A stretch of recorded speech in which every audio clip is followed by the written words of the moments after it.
Hi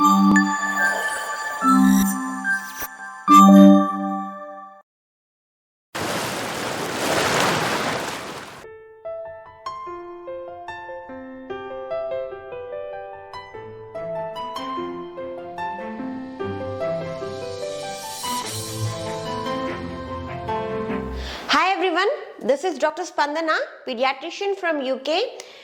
fat loss కావాలి అంటే ఏం చేయాలి? ఫస్ట్ మనం చేయాల్సింది బ్యాలెన్స్డ్ మీల్ తీసుకోవాలి.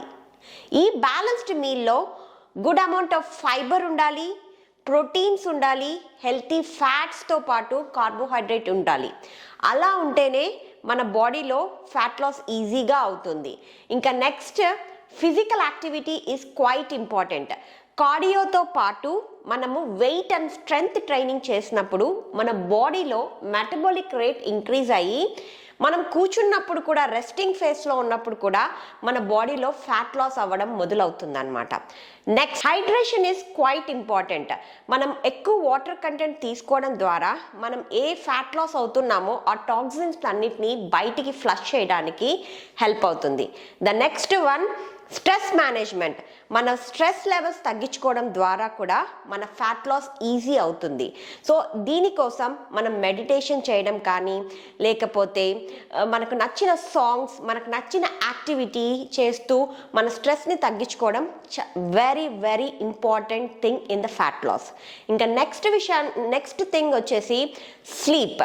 ఎవరైతే స్లీప్ని at least 7 to 8 hours of sound sleep తీసుకుంటారో వాళ్ళలో మెటబాలిక్ రేట్తో పాటు వాళ్ళకు ఫ్యాట్ లాస్ ఎక్కువగా చూడొచ్చు. సో ఇవన్నీ కన్సిస్టెన్సీగా పాటిస్తేనే మీరు హెల్తీగా ఫ్యాట్ లాస్ అయ్యి మీరు వెయిట్ లాస్ కూడా అవుతారు. సో ఎవరైతే హెల్తీగా తింటూ హెల్తీగా వెయిట్ లాస్ అవ్వాలి అనుకుంటున్నారో నేను వీడియోలో స్క్రోల్ చేసే వాట్సాప్ నంబర్కి మీ ఏజ్, వెయిట్ అండ్ హైట్ని మెసేజ్ చేశారు అంటే నేను మీకు కన్సల్టేషన్ ఇచ్చి బ్లడ్ టెస్ట్ చేసుకోవాలో సజెస్ట్ చేసి ఆఫ్టర్ బ్లడ్ రిపోర్ట్స్ మీరు మీ డైట్ ఎలా స్టార్ట్ చేయాలి, ఎలాంటి ఫుడ్ తీసుకోవాలి, ఏ ఫుడ్ ఏ క్వాంటిటీలో తీసుకోవాలో మీకు ఎక్స్ప్లెయిన్ చేస్తాను. మరో రోజు ఇంకొక ఇంపార్టెంట్ ఇన్ఫర్మేషన్ తోటి మీ ముందుకు వస్తాను. అంతవరకు నా ఇన్ఫర్మేషన్ కనుక మీకు నచ్చినట్లయితే లైక్ చేసి, షేర్ చేసి, సబ్స్క్రైబ్ చేయడం మర్చిపోవద్దు. Have a nice day. Thank you.